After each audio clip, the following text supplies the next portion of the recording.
Bonjour tout le monde et bienvenue dans ma petite cuisine. Alors aujourd'hui je vous propose un cheong de rhubarbe. Alors la rhubarbe commence à sortir au Québec. Dans mon jardin elle est comme ceci, donc je vais attendre encore un peu. Donc je vais faire un cheong de rhubarbe et je vais faire aussi des fraises pour aller dans l'idée d'une tarte cheong fraises rhubarbe. Alors dans un premier temps, j'ai préparé mes fraises comme vous le voyez sur le côté. Je les ai nettoyées, lavées, découpées, choisies et je les ai mis dans un pot avec le sucre. En cheong, on parle d'un temps pour temps, c'est-à-dire autant de sucre que de fruits. Donc ici on voit la préparation cheong fraises et là je vais aller préparer ma rhubarbe. Alors quand on a de la rhubarbe, on fait comment? Moi déjà, je coupe les bouts, toujours. Je les lavais. Alors, dans la rhubarbe, on ne mange pas les feuilles. On ne mange que la tige. Les feuilles sont toxiques. Moi, ce que je fais, c'est que je vais prendre une petite quantité comme ça. Je soulève et je tire. Hop. Donc, je vais aller préparer toutes mes rhubarbes. Donc ici, les rhubarbes sont nettoyées. Alors, comme vous le voyez, il reste toujours du rose. Moi, j'aime bien celle qui est rose.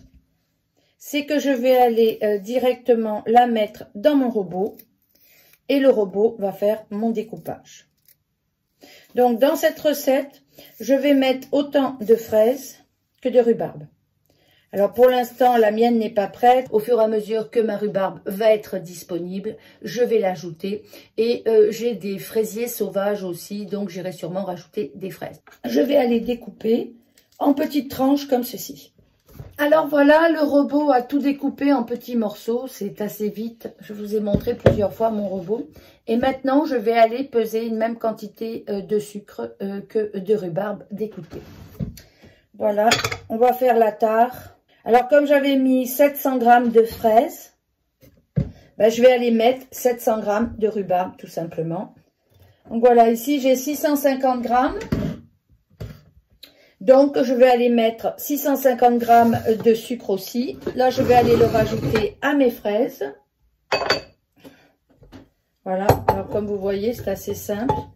Alors, c'est pour ça que j'ai très souvent, vous me voyez, avec des grands pots. C'est parce que je rajoute en continu. Voilà. Pendant la saison, je rajoute. Après, je laisse dormir sur mon comptoir. Donc maintenant, on va mettre le 650 g de sucre. Voilà. Donc là, mon cheong est terminé. Alors, beaucoup de gens m'écrivent pour savoir quand goûter le cheong, quand il est consommable. Vous commencez à le goûter quand vous avez envie. Moi, pour ma part, je fais des prélèvements assez régulièrement. C'est pour ça aussi qu'il y en a beaucoup, parce que si je faisais des petits pots, comme parfois je vois, j'atteindrai jamais le cheong. Parce que j'en mets dans mes yaourts, j'en mets dans mes tartes, j'en mets dans mes muffins. Donc là, qu'est-ce qu'on va faire? Moi, je mets un couvercle. Je fonctionne toujours avec couvercle. Je sais qu'il y a des gens qui fonctionnent avec un petit essuie-tout sur le dessus et un élastique. Alors, souvent, j'ai un espace qui me permet d'avoir des gaz, etc. Mais je l'ouvre quand même tous les jours et je le remue au quotidien. C'est sûr qu'à partir d'un moment donné, il n'y a plus besoin de le remuer. Et je les laisse à la vue pour ne pas les oublier. J'ai des gens qui m'écrivent pour me dire « Claudia, ça a explosé » ou pour me dire « Claudia, ça a moisi ». Donc vraiment, de remuer, ça permet de redistribuer le sucre en bas et de lui permettre d'aller, puisqu'il y a un phénomène de mouvement d'eau, de lui permettre de se lier et de ne pas avoir d'eau sur le dessus qui entraîne la moisissure.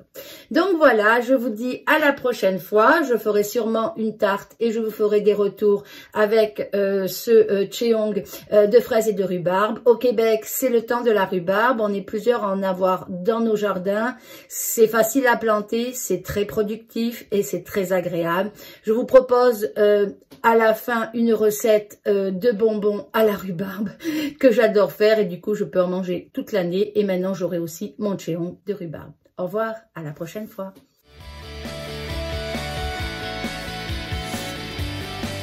Ça sent tellement bon déjà.